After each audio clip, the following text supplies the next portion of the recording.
That's where we begin with the latest out of Colorado Springs, where we are learning more about the victims of that deadly nightclub attack. To honor the 5 people killed, flags at public buildings across the state were lowered to half staff for 5 days. And we've now learned the identities of those 5 victims. They are Kelly Loving, Daniel Aston, Derek Rump, Ashley Paugh, and Raymond Green Vance.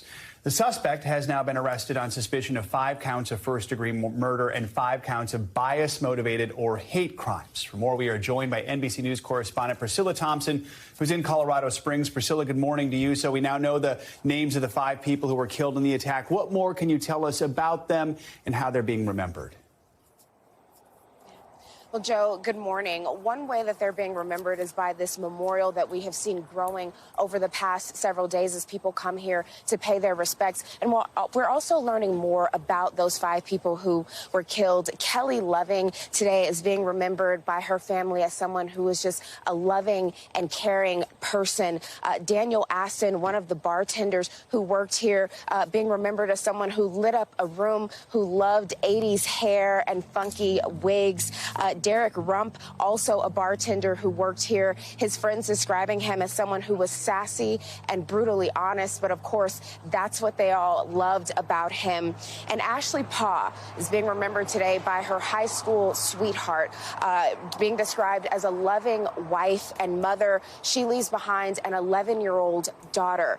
And Raymond Green Vance was here with his girlfriend celebrating a friend's birthday, and his family remembering him as someone who was kind and selfless, a young man with his whole life ahead of him, they said. And so still so much grief here as we continue to learn more information and people begin to think about how to move forward after this tragedy.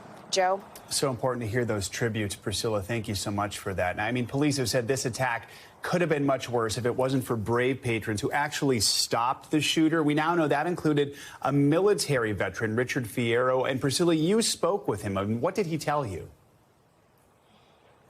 Yeah, Fierro served 4 tours across Iraq and Afghanistan, and he spoke to reporters last night from his front yard. His daughter was sitting in a wheelchair on the front porch, recovering from injuries that she sustained trying to escape the shooting. And he says that when he was inside the club, he heard the gunshots ring out. He saw the flashes and immediately dropped to the ground and pulled the person down next to him. And then he saw an opportunity. And so he got up and he decided to pursue the shooter. And I asked him last night what went through his mind the moment he made the decision that he was going to go after the shooter. I want to play what he said and also how he described the scene. Take a listen.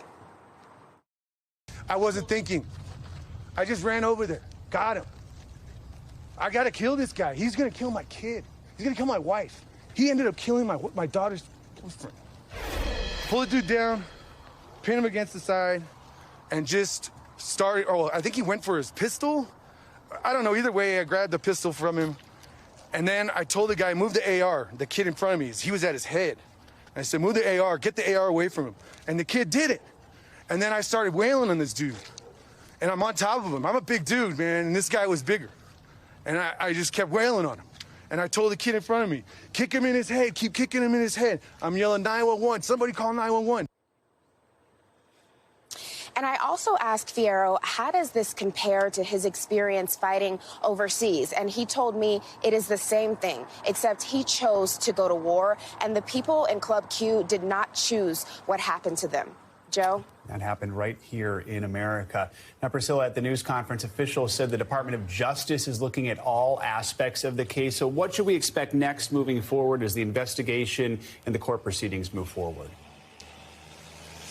Yeah, so the Department of Justice is continuing to investigate for any potential federal crimes here. As you mentioned, the suspect is in custody. He has been arrested under suspicion of 5 counts of first-degree murder and 5 counts of a bias-motivated crime. The district attorney says that once the suspect is released from the hospital, he will appear via video in court, after which the DA's office will formally file those charges. And the DA says he expects all of that to happen in the next several days. Joe? All right, Priscilla Thompson reporting from Colorado Springs. Priscilla, thank you. Thanks for watching our YouTube channel. Follow today's top stories and breaking news by downloading the NBC News app.